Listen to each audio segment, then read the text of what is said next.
been told that America is a Christian country from its origin, one nation under God. We've been taught that our government is for the people, by the people. But what if it's all been just a grand deception? What if the God, worshipped in secret by government leaders in our nation's capital, is in fact our enemy? And many of our leaders have been venerating him secretly through arcane rituals, setting the scene for the incarnation of this ancient entity. They used the powerful energy of ninth degree sex magic, through which the goddess Babylon herself might appear in human form. What if everything we thought we knew about this great nation was designed to bring about the greatest conspiracy of all time? A conspiracy for the souls of humanity. What if I told you that America was founded by the darkest elite secret societies, and that there are still powerful remnants controlling hands in high positions, carrying this torch? Dr. Thomas Horn, William Ramsey, Russ Dizdar. It's like God ripped open Hell's Kitchen and said, hey, here's some of the sequence of satanic evolution. Colonel Robert McGinnis, Wes Fall, Carl Teichrob, Justin Fall. It is the ritual that would ignite the resurrection of the Antichrist. Belly of the Beast.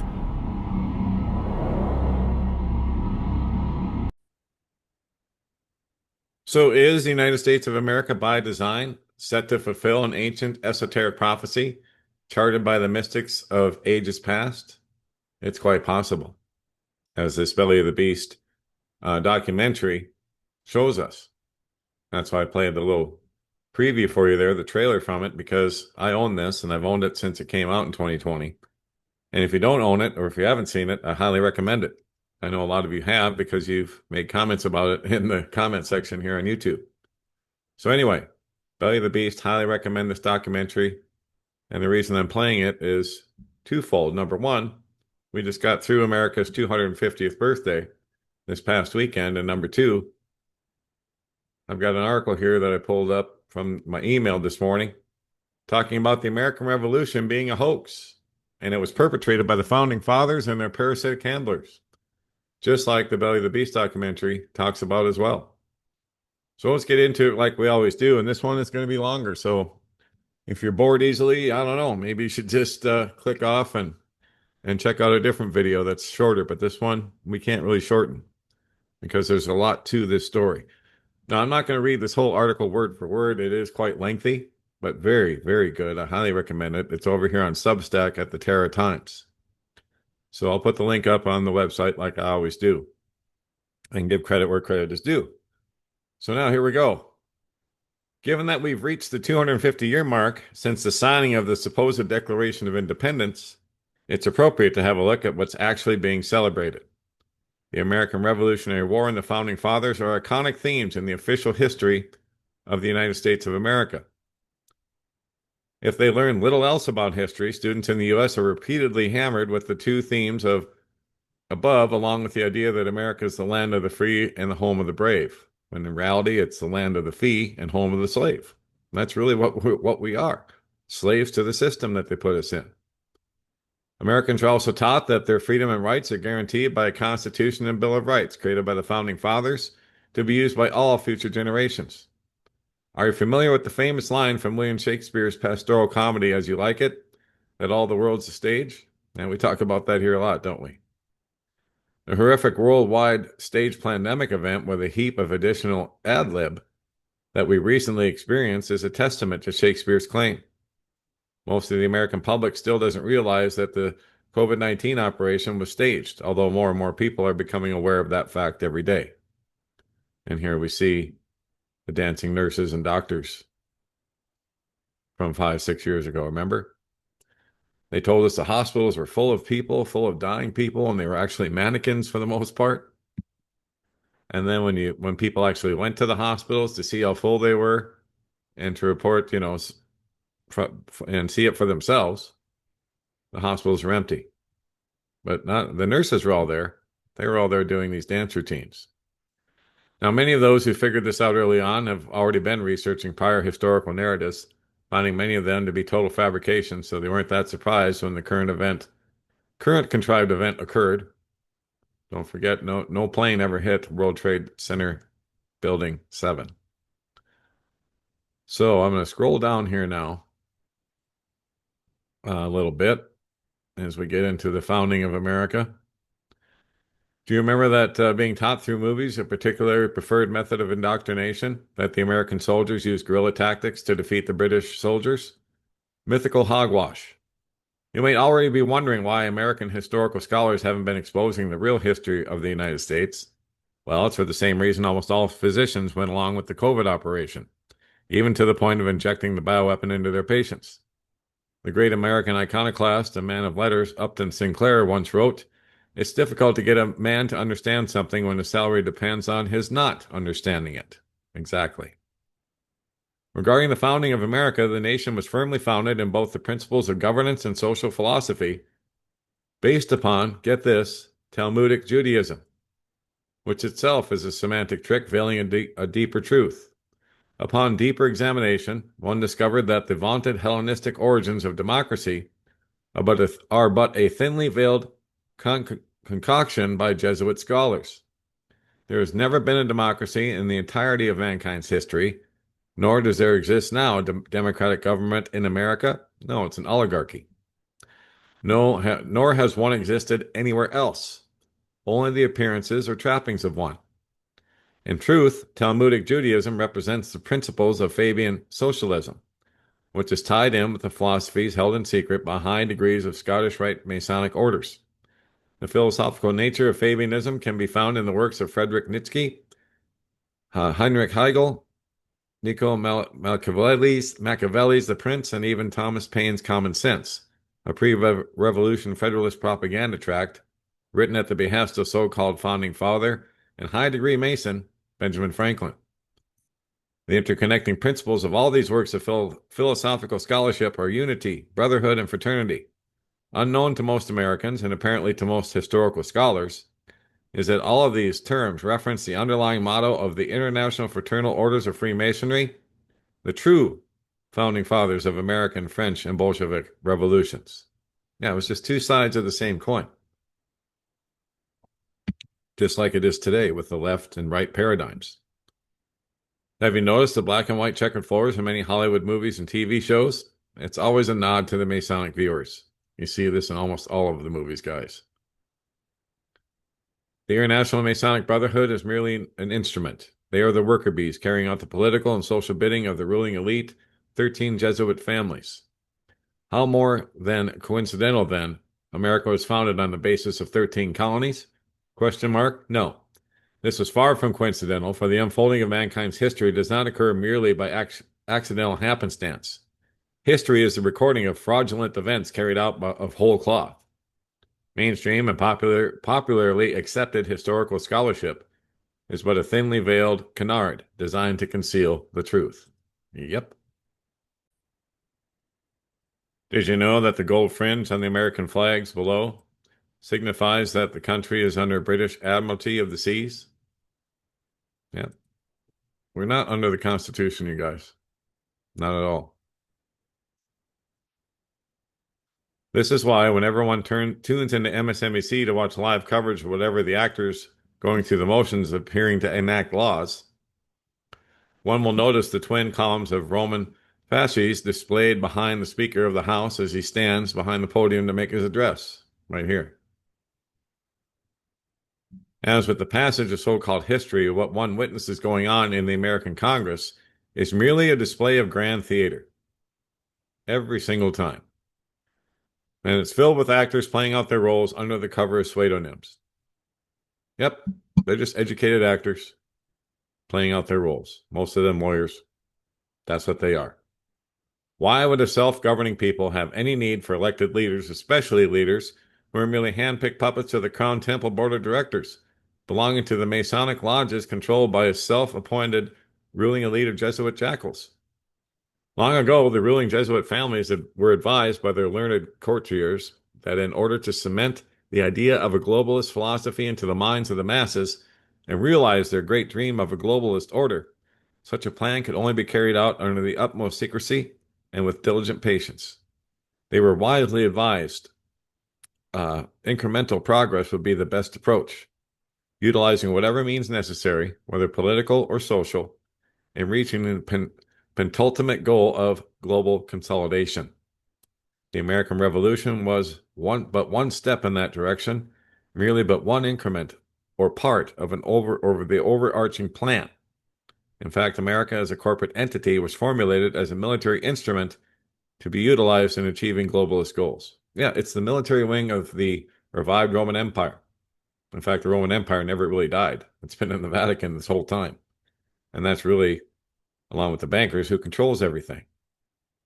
So how many times has one heard America referred to as the world's policeman?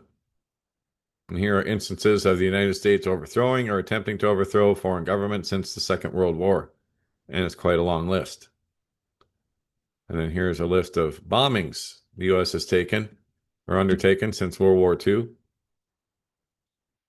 And then here's a quote from the famous Major General Smedley Butler of the Marine Corps.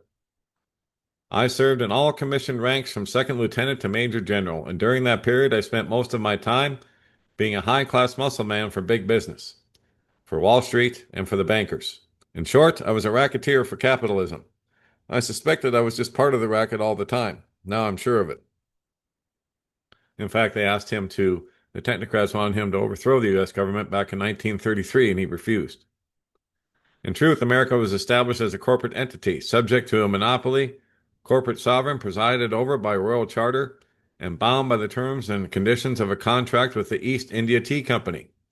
America continues to act on the world stage only at the behest of its true masters in Rome, the Jesuit military order of the Knights of Malta, and in cooperation with the London Crown Temple multinational banking consortium. Many believe by virtue of living in America they are free. American citizens are not free. America has never been free. Notions of liberty are carefully tailored illusion. It's exactly what it is. In truth, you are a slave. Slaves to a clandestine institution which is centuries old.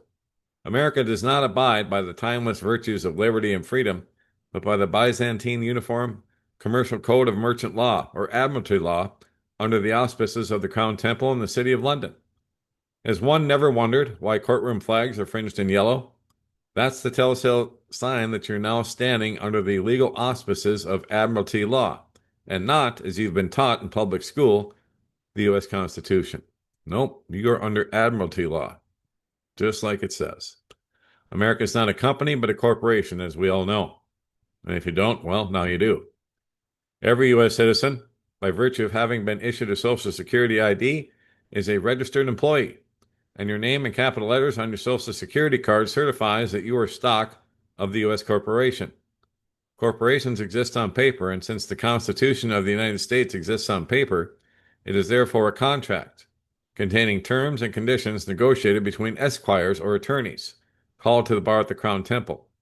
All attorneys, whether they know it or not, owe ultimate allegiance not to their paying clients or law partners, but to the Crown Temple centered in the city of London. Legally, you are a person, a term existing on paper describing you as an individual, an artificial entity created by a royal charter, prescription, or act of legislature. The legal definition of the U.S. is a number of persons united in one body, a body of persons. All of America's founding fathers were not only aristocrats with land and title granted by the British king, but were also trained esquires or attorneys, called to the temple bar. The dispute with the king prior to the so-called American Revolutionary War of the 18th century was merely a negotiation of terms and conditions, arbitrated by the attorneys at the Crown Temple in the city of London, to settle outstanding legal disputes between the king and his royal colonial subjects. It's important not to confuse the king with the Crown Temple, for the former is merely an agent of the latter. Yep, just another puppet. While the royal houses of Europe may possess actual wealth in terms of land and valuable assets in the way of stocks, bonds, and natural resources, they were and still are beholden to the Crown Temple in order to maintain their vast portfolios. The Crown Temple was established in two parts, known as the Round and the Chancel. The former, established in 1185, was modeled after the Holy Sepulchre in Jerusalem, the central headquarters of the chief moneylenders. The latter, known as the chancel, houses the legal apparatus of the Crown Temple and is divided into two parts. One is known as the Middle Temple or Lincoln's Inn, and the other as the Inner or Gray's Court. Both portions or departments contain the Crown offices of licensed bar attorneys or esquires and the various franchise offices of the Crown Temple Bank. Since the establishment of the Temple Church or Crown Temple, the very organizing principle of society has revolved around the concept of commercial trade, the trading of commercial goods and ancillary services. Every citizen by the U.S. is, by legal definition, a unit of commercial trade, the bond which can be traded, bought, or sold. Yep, because America went bankrupt in 1933, all of us were used as surety to repay the debt that they could never be repaid. So the true nature of the dispute between the American colonies and the British king was not over gaining freedom or liberty for the common man. That's merely a false perception published in public school history books. In truth, the founding fathers viewed the common man as nothing more than cattle, a vast pool of human resources to be exploited. In terms of the American Revolutionary War, the real dispute was over the actual land holdings of the noble aristocrats and the taxes they were forced to pay the Crown Temple in London. The Constitution is merely an internal memo between the agents of the Crown Temple, detailing the results of a legal negotiation, granting certain rights and privileges. The common man, meaning you and I, as usual throughout history, was not at all privy to this negotiation. The Constitution does not guarantee anyone's freedom. Rather, America is still a crown colony, bound by and subject to the patents and charters set down by the Crown Temple. Wow. This concept goes all the way back to the Code of Hammurabi, having to do with the merchant law conducted on the high seas. At birth, you were given a name, which from a legal standpoint constitutes a fictional entity. The name appearing on your birth certificate is your corporate entity, meaning officially you're a stock commodity, a human tax resource that can be legally levied, bought, and sold. This has to do with legal terms and conditions, with those things no one ever seems to carefully read before they sign the dotted line of any contractual arrangement, whether paper or digital. And then get this. Every tax dollar collected by the IRS does not go forward to pay the principal on the national debt, but merely the interest. So if you think you're paying for roads and schools and everything else, you're wrong. I mean, maybe in your local taxes, but not in the federal. You're just paying interest to the bankers. The tax money collected to pay off the interest on the debt notes put into circulation by the Federal Reserve, goes back to the Crown Temple in London, specifically the Middle Temple. The IRS, which like the Federal Reserve is a private corporation, and it's acted as a collection agent on behalf of the Crown Temple since 1921. Every dollar printed into circulation by the Federal Reserve is merely a paper promissory note or a promise to pay at some future date, the interest on which can be determined or changed at the whim and the caprice of the Federal Reserve Chairman, who acts as agent on behalf of the Crown Temple. So the U.S. Constitution is merely a legal arrangement made between agents of the Crown Temple and its banking and legal franchises. The preamble containing the Bill of Rights, beginning "We the People," does not apply to you and I, only to those affiliated as franchises to the Inns of Court at the Crown Temple. Isn't that something? This is why one will often hear a civil case being dismissed when someone tries to base an argument before the bench on constitutional grounds alone. Yep, you're not going to win it. The U.S. corporation is governed solely by admiralty law, the law of the sea, as you have been taught, not as you have been taught in public school, the Constitution composed in the 18th century. Nope. A majority of the signatories to America's founding documents, including the Declaration of Independence, the Bill of Rights, the founding Constitution, and Treaty of Peace, were in fact esquires or attorneys with sworn allegiances to the Crown Temple. The terms of the Treaty of Peace, drawn up subsequent to the cessation of American Revolution hostilities in 1783, were negotiated in Paris by Crown Temple esquires Benjamin Franklin and John Adams. Remarkably, all signatories involved in the negotiating of terms of not only the Treaty of Peace, but of all of America's founding documents, were representatives of the same presiding contractual agent, the Crown Temple, and not acting in direct legal opposition. Therefore, extending from the year 1776 by legal virtue of all subsequent charters, patents, licenses, and statutes negotiated by Crown Temple agents, and by virtue of debt notes issued by private banks such as the Federal Reserve, also affiliated with Crown Temple, America was legally bound in perpetuity to the Crown Temple and its middle inn, and not, as successive generations of Americans have been fooled into believing, free and independent. Because we're not. We never have been. And we never will be in this system. In fact, that's no one's going to be free, truly free, until Jesus Christ returns. And I pray that that's very, very soon. I believe it's very, very soon. So anyway, here's Mr. Rod Serling from the Twilight Zone. Imagine that you were living in a slave tax farm and that you were surrounded by slaves who were suffering from Stockholm syndrome so badly that they periodically fought over which slave master would rule them. Indeed, that's why all these wars are just ridiculous. It's just the bankers fighting amongst themselves, and then, of course, reducing the population and furthering other goals.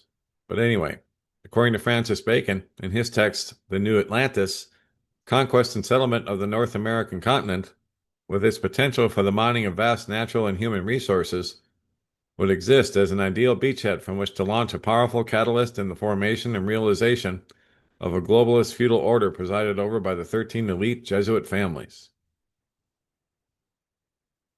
Bacon's The New Atlantis was in many ways the first to represent a blueprint for the colonization of America, and advocated the idea that the North American continent, as a whole, would become a paradise in which men would follow reason, become gods, and work for a universal republic that would then replicate the utopian conditions of America throughout the known world. Once again, their golden age, right? Does this sound familiar, folks? Why, it should. For Bacon's sentiments were echoed by President George W. Bush during the run-up to America's involvement in Iran, Iraq, and Afghanistan, that America only sought to bring democracy to the world. Puppets on a string, indeed. So I'm going to scroll down here a little bit more. And I think I'll stop reading at this point because it's so long, you guys. This episode could take an hour or better if I read it all to you. But I highly recommend you read through this if you truly want to know what the secrets are behind the founding of America and what the intent truly was. And then what the founding fathers truly were, which were Freemasons and deists. I repeat, they were not followers and believers in Jesus Christ, not even close. So anyway, I wanted to bring this to your attention because I don't think anybody else will. So once again, this is Don't Speak News. News we're not supposed to speak about. Or news, in a lot of cases, people don't want to speak about. They don't want to hear it. They don't want to know the truth. But that's my job, is to come out here and show you that type of stuff and show you the truth behind all the lies that they throw upon us every single day. And that will be it for this particular episode. Don't forget, don'tspeaknews.com. It's home base for all that we do. Over 3,500 stories now, videos, and so on here at the website on don'tspeaknews.com. And I put a lot of stuff like this story here, and many others like it that we just can't place anywhere else because they get taken down. So if you'd like to subscribe to the channel, there's a subscription box at the bottom of every article, or you can just click on this tab here, and you can type in your email, click on subscribe, and you're in. Don't Speak News at Proton Mail is how you get in touch with me. Channel support, we are listener supported only. I want to thank everyone once again for all the support so we can keep the website intact and going, and all the domain names and all of that. But to support us, there's links at the bottom of every article, and there's also a channel support tab here, and all the links are right here as well, including Cash App and Venmo. And then we have Rumble, BitChute, Telegram, and this tab. All the links to find us around the interwebs are right here. And that's about it for this particular episode. God bless, take care. Johnny Storm, Don't Speak News.